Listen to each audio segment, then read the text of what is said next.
Ladies and gentlemen, thank you very much for joining us this edition of Leak Project. I'm your host, Rex Bear, and we have famous psychic, stargazer, Anthony Carr from AnthonyCarrPsychic.com. Now, Anthony is also a part of the Boyd Gang Band, some incredible rhythm and blues. I'd strongly recommend checking it out. He has a magazine and publishing article called The Stargazer, Predictions and Prophecies, and we're going to get into the year 2017. So, Anthony, it's great to have you on the show here with us, The Leak Project. I always enjoy speaking with you. How the heck are you? Well, I'm as I already mentioned, I'm another year older and deeper in debt. But what was the question? Oh, how am I doing? Nice. I'm having a senior moment, as they say. But how's everything with you, Mr. Rex Bear? It's great, and it's nice to finally get a chance to talk again. It's been several months, and I had a chance to actually go through your Stargazer predictions and prophecies, and I noticed one of the things that you put in there, one of the first things you put was you see the new president-elect, Donald Trump, as somebody that's going to march America down the path of hell straight into World War III. Well, first of all, we all thought that Hillary Clinton was going to be the first female president. And I couldn't back out of that prediction because I had put that in my book 10 years ago. So 10 years ago, and I have an email media list of 7,000 worldwide. So there's no way I could retract that. And I had to stand by it anyway, because as I say, 10 years ago, I mean, who knew about Donald Trump at the time?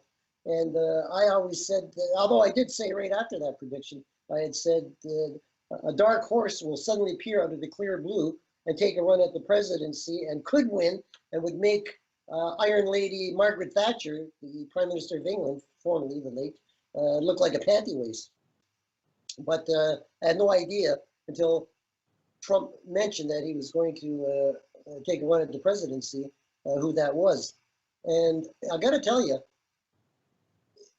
as many times as I've been asked who was going to win, I always had this nagging doubt in the pit of my stomach, the solar plexus, your gut feeling, your instincts, that no matter what I was saying with my false brain, that's our so-called intellect, the real brain is that nagging feeling we all get in solar plexus that's going to always tell you the truth. And I really ignored that. And I always tell my students, and I always say, never, never let your personal biases get in the way of the universal truth. And I was just as guilty of that as anyone else. And now here's something from Nostradamus that some of the experts, who were supposed to be experts in Nostradamus lore, what's that one fellow's name? Hogue, I think it is, John Hogue. Anyway, and they missed this one, and it says, quote, you may have a copy of it there, Rex. One day the great powers will become friends, and their power will increase. America will be at the height of its power. To the man of blood, the opportunity will be given, the man with the orange helmet. I mean, how close can you come? This is 400 years ago, the man with the orange helmet. Then it continues, but the two will not remain united for long, and in 13 years they will surrender to the Middle East. There will be much loss on both sides, and Pope Peter will be needed. Now, this is from a book written by Peter Lorre. Peter Lorre sounds like the macabre actor back in the 30s and 40s. Anyway, that's Nostradamus 2003 to 2025 by Peter Lorre. I predict President-elect Donald Trump is going to march us down the path to hell and straight into World War III. Now, you know, Mother Russia's mandate has always been and always will be, quote, 2 steps forward, 1 step back. Trump and Putin may be buddy-buddy today, but tomorrow, Putin is playing Trump like a violin, just stringing him along. Or should that be like a trumpet? According to the Toronto Star, who said on September 22, 2001, which was just after they printed my prediction about 9/11, September 22, 2001, quote, we were still embarrassed that we bought an earlier phony prophecy attributed to the 16th century soothsayer Nostradamus about the U.S. electing a village idiot as president, unquote. Now that's from the Toronto Star. That's not from me. Oh yes, and many a truth is being spoken in jest. I mean, who knew as president? Oh yes, and many a truth has been spoken in jest. I mean, for God's sakes, America will never be the same after his reign, though it be brief. Within 2 years, he'll leave office, either vertically or horizontally, or be impeached, and the presidency will never be the same again, having left it in shambles. I believe Trump will spark race riots, another civil war, as in the civil war between the states when Abraham Lincoln was elected president.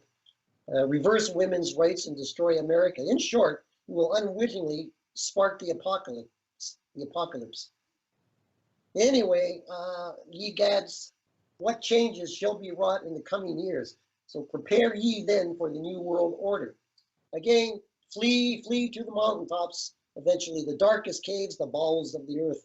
World War III is upon us, or shortly will be. The Mideast will ignite like a Roman candle. This current quote unquote skirmish is aught but a prelude to global conflagration.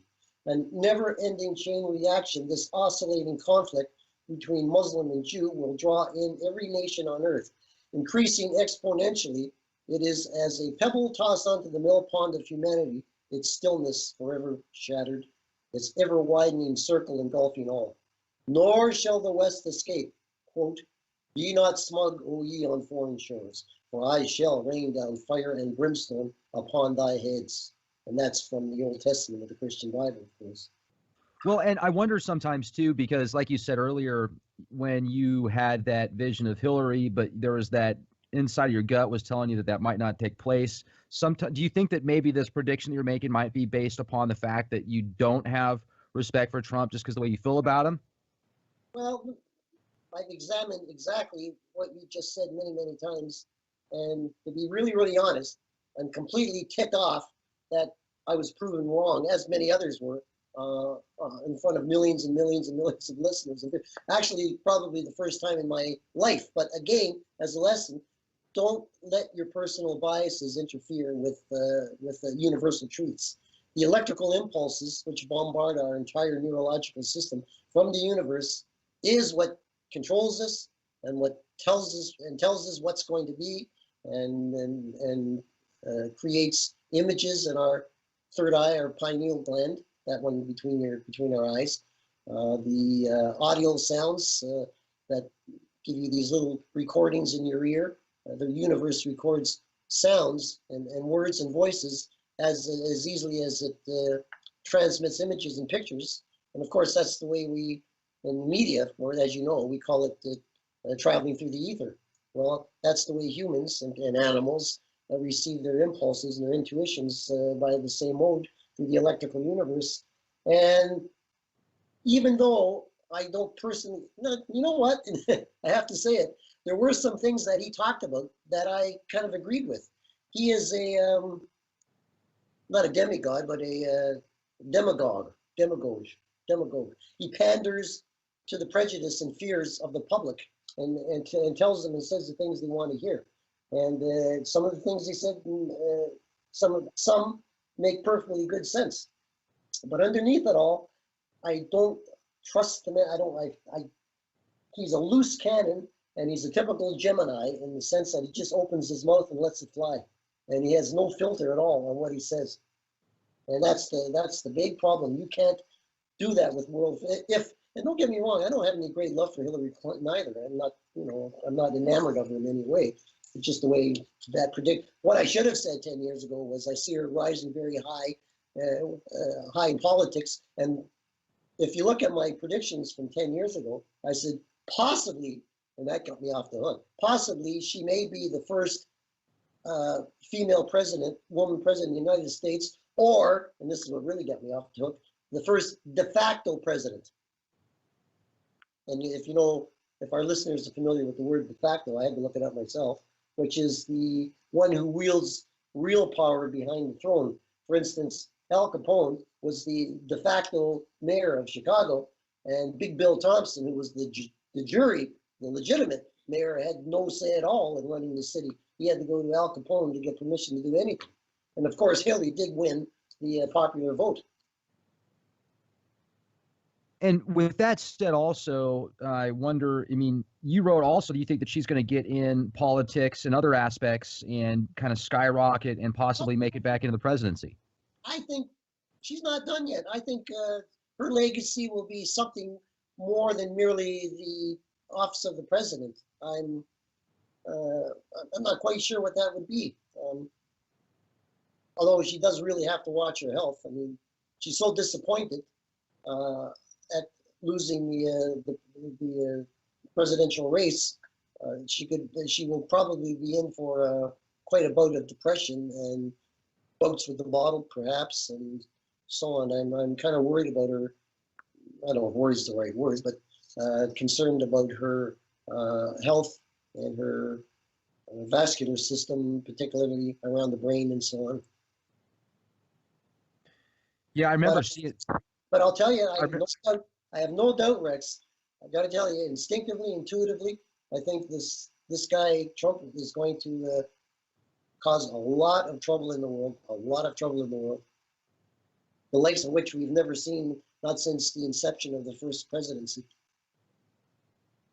it's going to be interesting because I've heard differing reports. You know, I've heard both sides of the fence. A lot of people feel that he's going to usher in a new golden age and renaissance and bring new opportunities and abundance to the country and the world. And some people think the exact opposite. So, Listens to I, he listens to his advisors and stays out of trouble. Possibly, he could fool all of us, and be, as you say, the fair-haired boy. But I don't think so. He has a tendency, again, with the arrogance of the nouveau riche, and he seems to forget that people like Putin, Korea, they got more. They got money. The Arab Emirates states, they have more money. They have the kind of money that would make his money look like chump change. Donald Trump, and he can't talk to them and treat them. In fact, what's that latest comment to do with China? Talking about an all one inclusive China, and I guess referring to is it Thailand? And they would like to be sovereign, and of course China doesn't see it that way, and Trump saying, "Oh well, sure they can," and blah blah. He's sticking his nose in right in the middle of other governing bodies and other countries and lands, and it's just going to bring things to a boil, and then we're going to all be in big trouble. I'm telling you, believe me. Anyway. now, what do you think about you wrote also about there being compulsory enlistment in Canada and the United States? I mean, compulsory, not enlistment. What's it? Well, you got me. I forgot the other word for it. Conscription. Conscription. Is that the word we were thinking? Yes. Yes. Yes. I do believe that. I do believe that. Of course, as I've said, I've always believed that the God of the Bible was a star traveler. The book of Revelation, I think the very last verse says, the Lord and his hosts will return. The Lord and his hosts. Well, the Lord can mean anything. And the host is like could be a host of an army, a host, the giant star traveler and his heavenly hosts, astronauts, whatever, will return here and stop the carnage, lest the whole entire human race is wiped from the face of the earth. And I truly, really do, from the bottom of my heart, believe that's exactly what's going to happen. That does sound similar to the Anunnaki and the wars of Enki, Enlil, being star travelers, etc. So, I mean, certainly those are possibilities. And another one of the prophecies that you talk about in Stargazer, and folks, if you're interested in Anthony's work, you can go to Anthony Carr, psychic.com. You talk about the death of Bush Sr. You think that he's going to die this year? I was watching a documentary on him. And I like the Senior Bush, by the way. Doesn't look too steady on his feet, but I mean, given his age and everything, that's not much of a stretch for anybody. Of course, I also went on to talk here about the resurrection of the dead. The whole basis Christianity, of course, is resurrection. That does not end with the grave. And I have one here, which I've written about many times and talked about. So, is there hope for the dead? Never mind born again Christians. How about cloned again Christians? All the peoples of the world, with their many silly religions, will look on in wonder when the star travelers return, the true gods who will stop the carnage and kill the populations to winnow the herds. And they shall raise the dead, like the phoenix rising from its ashes, by cloning the bones of the dead. And then shall you know your mother, father, brother, and sister as you knew them in life. So if you think about the episode of Sodom and Gomorrah and Lot returning, leaving Sodom and Gomorrah with his wife and daughters, and the two tremendous explosions, and now they've done testing of that area, and the crystal glazed sand around that area where they surmised Sodom and Gomorrah actually existed is exactly the same as the ground around the bomb sites of Nagasaki and Hiroshima when they dropped the bomb there. There's no doubt in my mind that they were destroyed by a pair of nuclear weapons or bombs of some kind. And then you talk about raising the dead. You remember that song, that old hymn, the hip bone's connected to the leg bone's connected to the hip bone, and hear the word of the Lord. You remember that? Oh, yeah. Right? Well, so in the book of Enoch, it says, the hand of the Lord, in parenthetical star traveler that is, was upon me, and he brought me out by the Spirit of the Lord, and set me down in the midst of the valley. It was full of human bones. He led me round among them, and behold, there were very many upon the valley, and lo, they were very dry. And he said to me, Son of man, can these bones live? And I answered, O Lord God, thou knowest.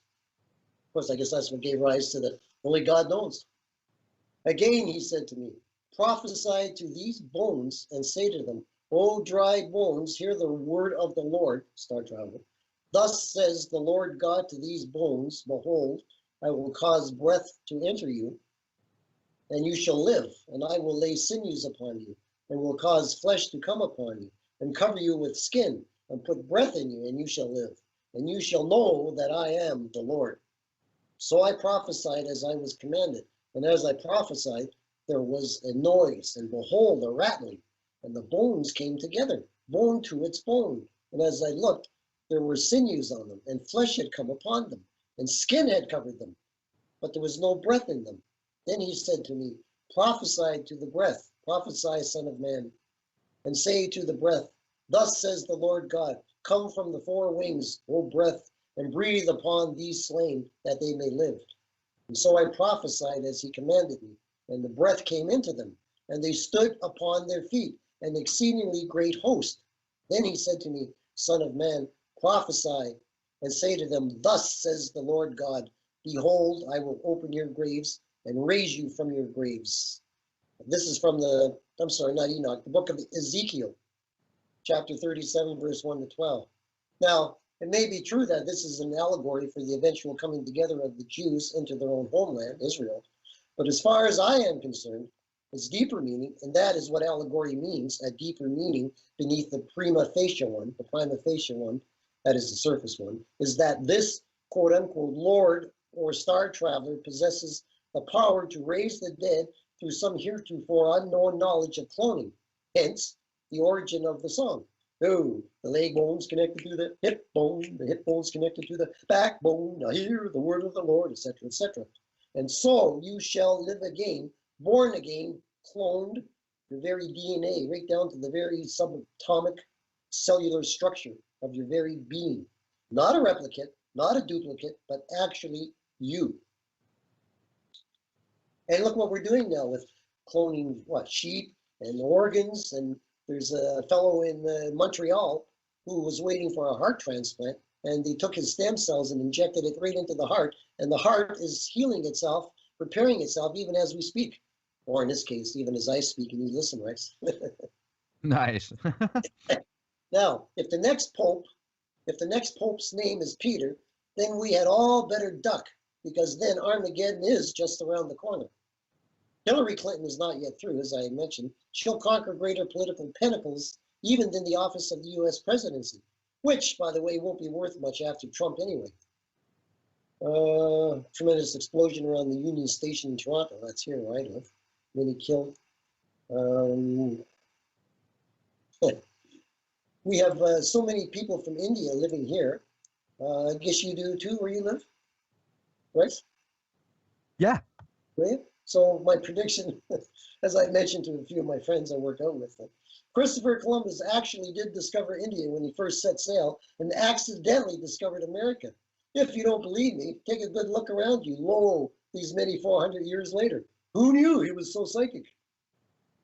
And then, of course, I've got here conscription in Canada and the U.S. will return. In May, then October and November, this world shall tremble in fear. Now, this was first prophesied in Stargazer Predictions and Prophecies for 2015. Then, to wit, Donald Trump is elected president November the 4th, 2016, New York Times. And if that doesn't make you tremble in fear, nothing will. Yes, death of George H.W. Bush Sr., I'm afraid. In 2004, no, I'm sorry, my mistake. In 2104, that's 2104, Mother Church shall be no more. Rome's home, this Pope to flee. All that's left shall be the sea, brackets, but not the sea. That is the Holy See. When there's these new attacks on American citizens, by the way, when I wrote this a couple of years ago, citizens flocking to Canada, its properties priceless. I didn't realize why in my mind's eye I kept seeing millions and millions, hundreds of thousands of Americans moving northward into Canada.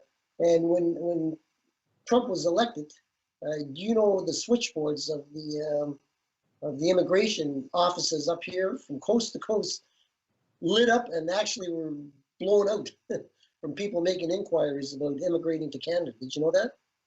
I did hear about that. It's funny because it seems like every time there's a new president, the opposite side of the person that they want to win, it says that exact same thing. I'm moving to Canada or I'm moving to Mexico. It was like that 8 years ago when Bush got in office, and a lot of the entertainers were saying, no, we want Gore to win. So, yeah, I do remember that. Well, that never struck me ever. It's only when I picked up that vision, as it were, recently, the last couple of years. I had never known that, as you said, the losers wanted to move up here. Well, that was on American media. I mean, you're in Canada, so I've also noticed here, like I've traveled the country extensively, and depending on what state you're in is going to have a big impact on the kind of commercials you see. When I was in Maryland, out there by D.C. for a month, the majority of the commercials were of sports cars and high-end vodka. Out here in San Antonio, the majority of the commercials are fast food restaurants and beer. Right. And trucks. You said depending on what state you're in, and 50% of Americans are in a state of depression. Sad and true, unfortunately. I would like to see things turn around, but there's so many people that are seeing otherwise. You mentioned Maryland. Did I not mention something to you about a private plane crash in a bush area near a bridge or something? That was on the West Coast, the Northwest. You saw something happen towards, I think it was the Puget Sound area, or at least I know it's the Northwest. Didn't you say you knew of that place, or you had friends that were a plane? I had a friend that actually was in a plane accident and died in the Northwest. It was towards Cannon Beach, which is kind of the area that you had that vision. Yes. Well, I don't know why, but when you mentioned Maryland, that whole thing just flashed back in my mind's eye. Some words will trigger certain images and visions. And again, I have to remind you and remind myself, because I didn't write it down here this year, of that same incident, which must still be ahead of us, because if it had already come to pass, I would not be seeing it. So, well, let me jump in real quick, Anthony. Didn't you say before you saw like a bridge and water, correct?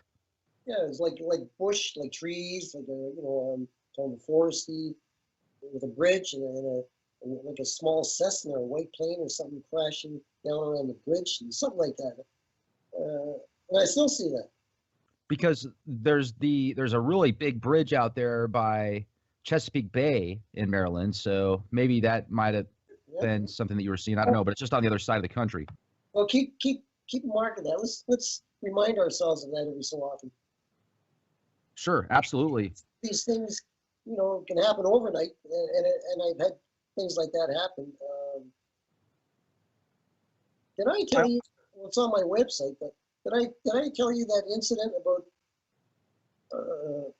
I refer to it as the blonde wig incident at Variety Village, the children's charity, where I work out and work with them. No, I don't think I've heard about that. Well, one of the few times that I've been a witness to my own prediction. um, it's kind of a humorous anecdote, but I'll relate it quickly. Anyway, in fact, it just came from there. It's what they refer to as a tent. Well, tent, it's a building, but because it had a circus theme originally, the Circus Barker was the emblem before it became a heart. That was the emblem, have a heart. But here in Toronto, Variety Village, there's a young lady who is in charge of the programs of exercise for handicapped children and senior citizens in the field house where the track is, and the basketball court in the middle of the track. You know how those things are set up, some of these big gyms.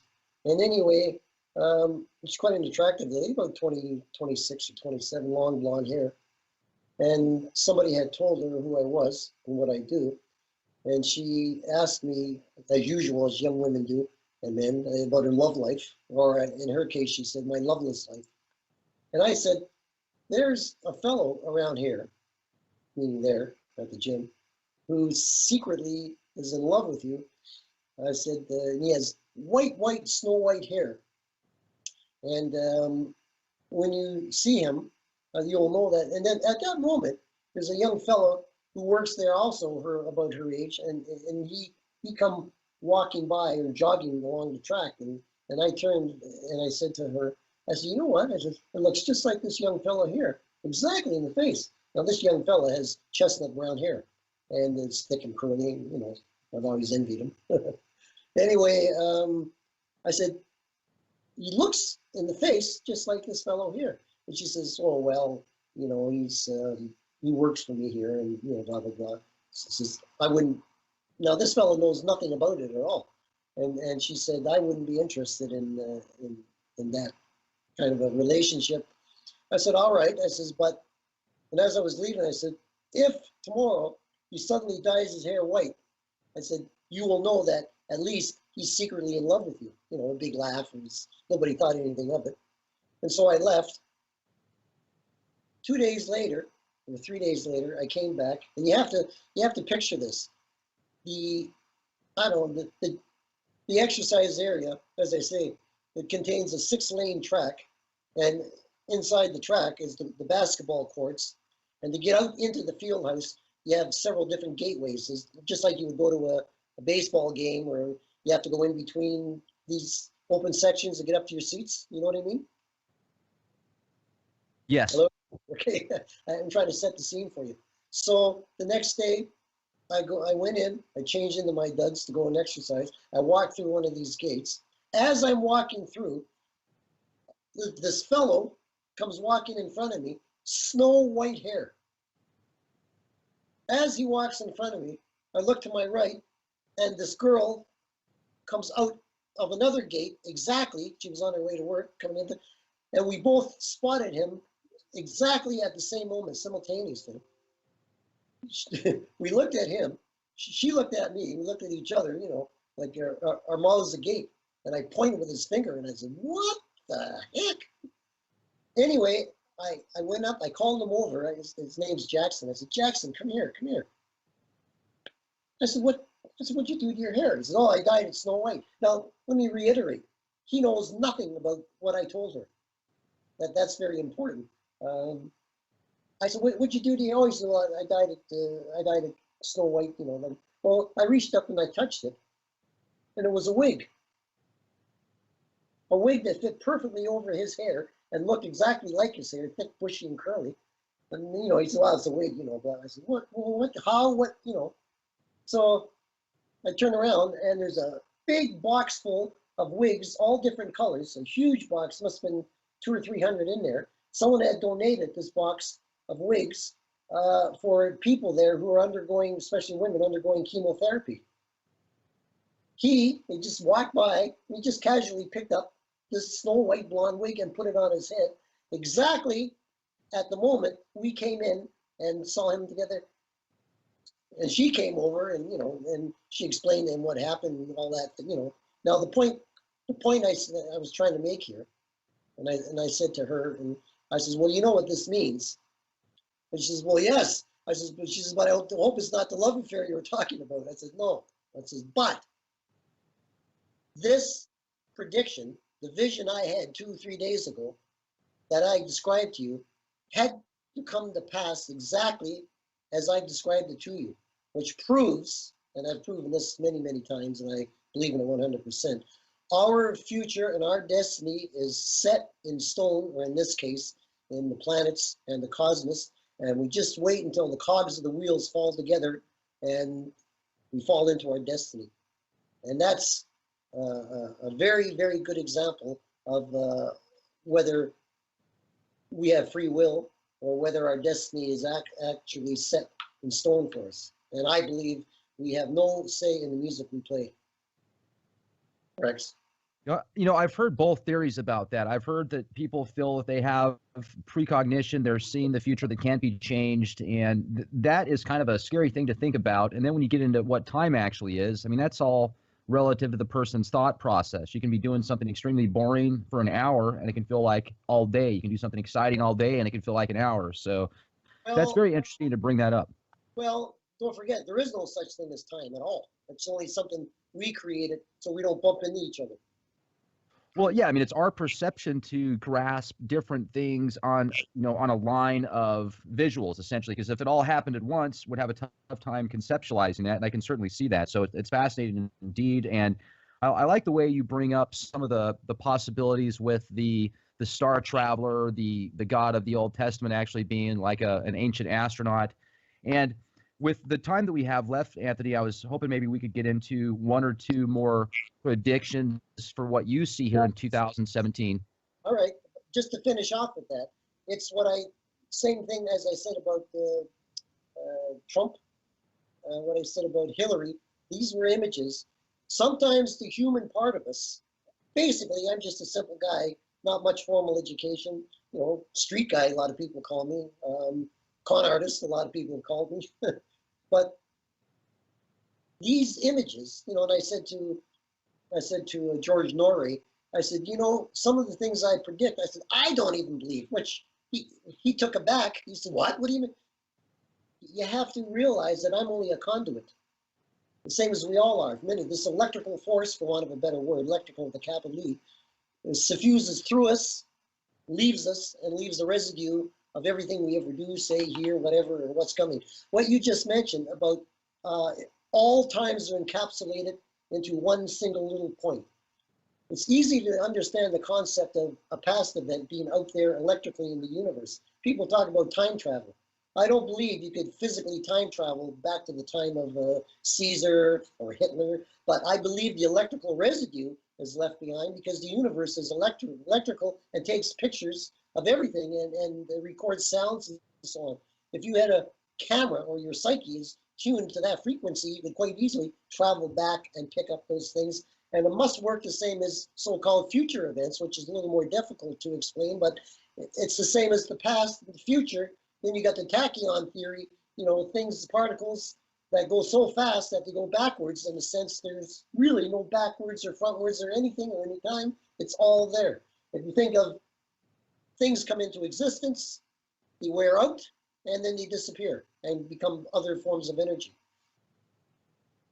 So I guess the point I was trying to make is even that girl that I said, well, this fellow, she was talking about a love affair. I said, I don't know but this is the picture I see. And whether I misinterpret it as a love affair or this, and I know this fellow happens to like her now. I found that out after the fact. But I said, this picture, no matter what my interpretation of the picture that comes to me is not me.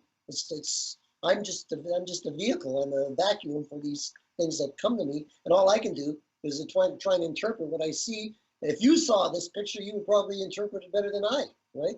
So basically, that's what I mean. That's why I allowed my personal feelings about Trump to interfere. What my really, truly gut instincts, my feelings were that he was probably going to win. And if you listen to a lot of these political pundits and some of the astrologers that were on Coast to Coast, for instance, Norrie's show, they all said exactly the same thing. And then they would hedge their bet by saying, but you know, there's a chance he could, every single solitary one. And the fact is, never let your feeling, you should go with your first instincts, your first feelings. Like a guy goes to the track, and he looks at a horse at home. Oh, this looks like a good horse. Then he gets to the track, he looks at the odds, hope for it is, oh, well, no. And what happens to that horse that he should have run with, no pun intended, won by 50 laps or something. And the horse he did bid on, right, came in so late that the horse had to tiptoe into the stables and take off his shoes so it wouldn't wake the other horses. It's you bring up a good point, because a lot of times when I don't go with my gut instinct, even if I think it's the rational instinct, it doesn't seem to come out the right way. So if people learn how to listen to their gut, I think that they'll have a much better opportunity to come up with the right conclusion indeed. It truly is the true brain.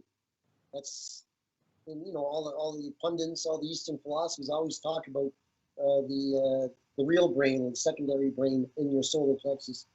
And I believe that. I guess the best way, people have asked me, how do you teach yourself to be psychic? The best way is, and we've all been through this when we were young, the most beautiful woman in the world that you're madly in love with says, we need to have a serious talk.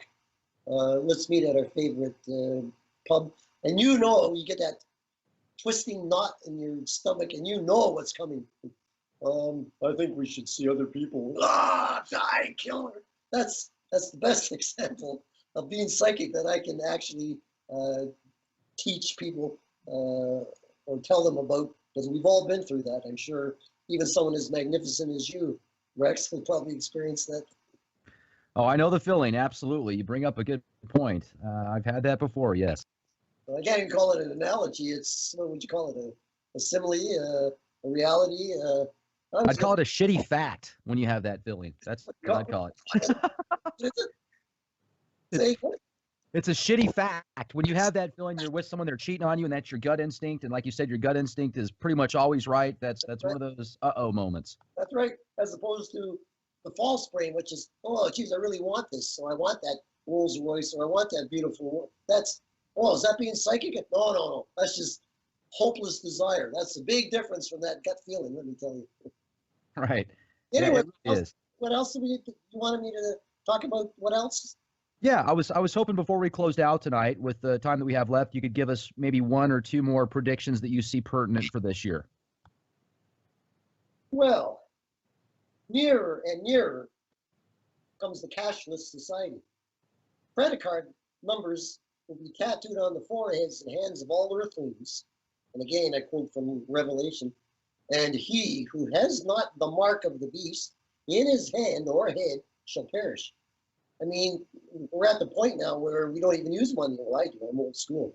But I've always believed the mark of the beast, aside from Gorbachev possessing the mark of the 8th head that talks about it. I saw a beast rising from the sea. It had 7 heads and 8, and it had 10 horns and 10 crowns or diadems on each crown. And of course, that became the common market of the euro dollar, and trying to financially keep the world together.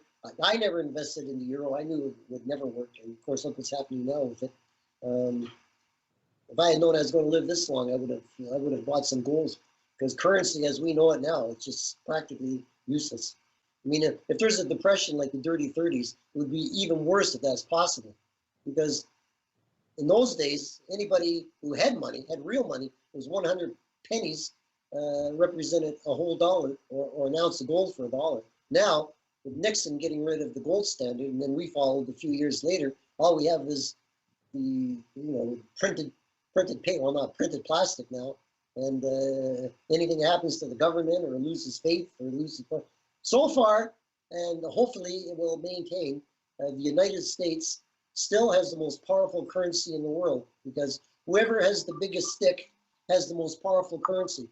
So as far as I'm concerned, it's always been and always will be the United States. And I predict it will be thus for quite a while yet in the future, because you can take, even though the French franc is worth more, Dutch guilders are worth more, you have to go to money changers or lenders to get it changed at airports or whatever the currency of the country is. The American dollar, you could march into the wilds of Borneo, to the the wild men of Borneo, hold up an American dollar, and oh great, we'll take that. You can take a dollar, you take American dollar anywhere. So you guys don't have to worry too much about your currency. But I'll tell you, we're getting a lot closer to really a cashless society. And I'm sure the mark of the beast was not only just Gorbachev, whom I walked up to personally and told him, you do possess that mark of the beast mentioned in Revelation. Because it says in Revelation that one of the heads of the beast appears, that's the key words, he appears to have received a mortal wound, but its mortal wound was healed. Now, the biblical pundits, going back eons, have always suggested that we will know the Antichrist when he comes up in the world. He's attacked, wounded, or shot in the head, and dies and comes back to life. Well, it doesn't say that. What it says is a wound that appears to be a mortal wound. Appears, looks like, but it isn't. And then all the world shall go after the beast and wondering who is like to be. Well, Gorbachev traveled the world. He's a nice guy. He came here. He did charity work. The McDonald's people. He came here to open up a bunch of, at Variety Village to sanction all these PlayStations that McDonald's uses for the kids when they go in and play and do the merry-go-rounds and all that stuff, which is how I got to, shall we say, meet him. Anyway, but that's it. He was, with his appearance, and then it says the first beast shall hand his power to the second beast. Well, then at the same time that Gorbachev was here at Variety Village, oh goodness, what's his name? One was the prime minister, and the other one was the president of Russia at the time. Gorbachev and goodness, what was his name? Anyway, he was here in Canada on the same day, but was at the other end of the country in the British Columbia, Vancouver. And my old granny, who missed the Titanic by 4 hours, used to always quote the Bible and say, "Beware the man with the withered arm." What was his name? Corbin, not Corbin. You're talking Putin, are you? No, this is going back when I went up to Gorbachev here and told him he possessed the mark of the beast mentioned in Revelation. At the other end of the country was the current prime minister of Yeltsin. That was it, Boris Yeltsin, and he was in British Columbia the same time that I was confronting Gorbachev here, and as I say, my old granny who missed the Titanic by 4 hours, and she said, "Beware the man with the withered arm," and nobody seemed to realize that Yeltsin had a withered left arm, which he kept in his pocket or whatever, and you never got to see it, and I noticed it, and Gorbachev was there, the biblical beast or the head of the beast here at the same time. So what that meant was that was the beginning of the countdown to Armageddon. Well, shortly after, of course, the Gulf War broke out, and what's his name, set fire to all those oil rigs. What was his name? Saddam Hussein? Saddam Hussein. And from there, it's just escalating, as I say, a pebble thrown into the sea of humanity, widening and widening and widening, ever widening, until it's going to engulf all of the world. And then at some point, someone's going to go nuts and try and start a controlled nuclear war or something. And then that's when we're all going to be in trouble. It's just a matter of time. And no matter what happens, if they don't come back to save us, the star travelers, the entire human race would perish, which I'm sure it won't. But that's what I think. That's what I think is going to happen. And on that, sure, I think I'll leave it. Yeah. And on that note of world destruction, unless we get saved by aliens, have a wonderful night, folks. Yeah. Hey, listen, I tell you, Anthony, it's always nice to speak with you. And I appreciate your, you coming on the show with us and giving us your predictions. I've been following you for some time. I would recommend our audience, if you'd like to know more about Anthony and his predictions, go to anthonycarpsychic.com. And also, if you're into some really good R&B, check out the new Boyd Gang Band that Anthony's a part of. And also get your edition of Stargazer Predictions and Prophecies for 2017 and beyond. It's been awesome, Anthony. Thank you so much for coming on the show with us here at the Leak Project. And the book, as always, is entitled The World's Most Documented Psychic. I should add now, after Trump, the Trump prediction, not necessarily the most accurate psychic, but You crack me up, Anthony. I do enjoy your humor, man. It's nice to hear you talk like that, because I think sometimes people take things way too serious, especially when it comes to politics, and sometimes you just got to lighten up, I think. So I like that. even some of the other shows I've done, as I mentioned to you, first thing I say, well, let's get rid of the elephant in the room, which was the Trump prediction, So with a track record of thousands and thousands of very accurate world predictions, going back to the Titanic being found and discovered and raised, parts of it, and murder of Pope John Paul I, and the attack on 9/11. I mean, so many. But you say you're only, just like an actor, you're only as good as your last performance. Well, my last performance was, I should have gone with my gut feeling, but I didn't, because I couldn't betray my original feeling, because it was in print all over the world, so I couldn't back out. Right. It was like one of those things where you felt like you were dug in too deep already. I totally understand. And another thing, too, that I want to let our audience know before we close out tonight is we're going to have a show tomorrow with somebody that's very good at Vedic astrology and Western astrology. So make sure to tune in tomorrow at 9 p.m. We might actually be doing a live show. And if you're interested in having your chart done, send in your date of birth, the time, as well as the location. And one of these days, maybe I'll get you, Anthony, to read my hand and tell me what my future will look like. Man, why don't you guys jump a plane and come up here for a weekend? Justin will be happy to put you up. That sounds like a plan. I might take you up on that. That'd be great. He's got the room here. He won't charge you much. Perfect. That sounds awesome. I really appreciate it. Thank you, Anthony. Thanks a lot. Thank you. See you later, Anthony. You take care.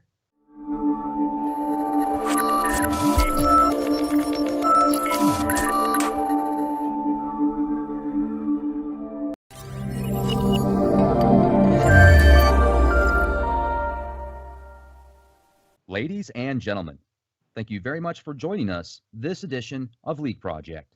I'm your host, Rex Bear, and we have famous psychic, stargazer, Anthony Carr from anthonycarpsychic.com. Now, Anthony is also a part of the Boyd Gang Band, some incredible rhythm and blues. I'd strongly recommend checking it out. He has a magazine and publishing article called The Stargazer Predictions and Prophecies, and we're going to get into the year 2017. So, Anthony, it's great to have you on the show here with us, The Leak Project. I always enjoy speaking with you. How the heck are you? Well, I'm, as I already mentioned, I'm another year older and deeper in debt. But what was the question? Oh, how am I doing? Nice. I'm having a senior moment, as they say. But how's everything with you, Mr. Rex Bear?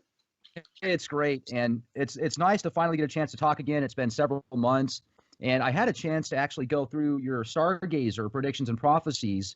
And I noticed one of the things that you put in there, one of the first things you put was you see the new president-elect, Donald Trump, as somebody that's going to march America down the path of hell straight into World War III. Well, first of all, we all thought that Hillary Clinton was going to be the first female president. And I couldn't back out of that prediction because I had put that in my book 10 years ago. So 10 years ago, and I have an email media list of 7,000 worldwide. So there's no way I could retract that. And I had to stand by it anyway, because as I say, 10 years ago, I mean, who knew about Donald Trump at the time? And I always said, although I did say right after that prediction, I had said a dark horse will suddenly appear out of the clear blue and take a run at the presidency and could win and would make Iron Lady Margaret Thatcher, the Prime Minister of England, formerly the late, look like a panty waist. But I had no idea until Trump mentioned that he was going to take a run at the presidency, who that was. And I got to tell you, as many times as I've been asked who was going to win, I always had this nagging doubt in the pit of my stomach, the solar plexus, your gut feeling, your instincts, that no matter what I was saying with my false brain, that's our so-called intellect, the real brain is that nagging feeling we all get in solar plexus that's going to always tell you the truth. And I, I really ignored that. And I always tell my students, and I always say, never, never let your personal biases get in the way of the universal truth. And I was just as guilty of that as anyone else. And I'll hear something from Nostradamus that some of the experts who were supposed to be experts in Nostradamus lore, what's that one fellow's name? Hogue, I think it is, John Hogue. Anyway, and they missed this one, and it says, quote, you may have a copy of it there, Rex. One day the great powers will become friends, and their power will increase. America will be at the height of its power. To the man of blood, the opportunity will be given, the man with the orange helmet. I mean, how close can you come? This is 400 years ago, the man with the orange helmet. Then it continues, but the two will not remain united for long, and in 13 years they will surrender to the Middle East. There will be much loss on both sides, and Pope Peter will be needed. Now, this is from a book written by Peter Lorre. Peter Lorre sounds like the macabre actor back in the 30s and 40s. Anyway, as Nostradamus 2003 to 2025 by Peter Lorre. I predict President-elect Donald Trump is going to march us down the path to hell and straight into World War III. Now, you know, Mother Russia's mandate has always been and always will be, quote, 2 steps forward, 1 step back. Trump and Putin may be buddy-buddy today, but tomorrow, Putin is playing Trump like a violin, just stringing him along. Or should that be like a trumpet? According to the Toronto Star, who said on September 22, 2001, which was just after they printed my prediction about 9/11, September 22, 2001, quote, we were still embarrassed that we bought an earlier phony prophecy attributed to the 16th century soothsayer Nostradamus about the U.S. electing a village idiot as president, unquote. Now that's from the Toronto Star, that's not from me. Oh yes, and many a truth is being spoken in jest. I mean, who knew as president? Oh yes, and many a truth has been spoken in jest. I mean, for God's sakes, America will never be the same after his reign, though it be brief. Within 2 years, he'll leave office, either vertically or horizontally, or be impeached, and the presidency will never be the same again, having left it in shambles. I believe Trump will spark race riots, another civil war, as in the civil war between the states when Abraham Lincoln was elected president, reverse women's rights and destroy America. In short, he will unwittingly spark the apocalypse. Anyway, ye gads, what changes shall be wrought in the coming years? So prepare ye then for the new world order. Again, flee to the mountaintops. Eventually, the darkest caves, the bowels of the earth. World War III is upon us, or shortly will be. The Mideast will ignite like a Roman candle. This current quote-unquote skirmish is aught but a prelude to global conflagration. And never-ending chain reaction, this oscillating conflict between Muslim and Jew will draw in every nation on earth. Increasing exponentially, it is as a pebble tossed onto the mill pond of humanity, its stillness forever shattered, its ever-widening circle engulfing all. Nor shall the West escape. Quote, be not smug, O ye on foreign shores, for I shall rain down fire and brimstone upon thy heads. And that's from the Old Testament of the Christian Bible, of course. Well, and I wonder sometimes too, because like you said earlier, when you had that vision of Hillary, but there was that inside of your gut was telling you that that might not take place. Sometimes, do you think that maybe this prediction that you're making might be based upon the fact that you don't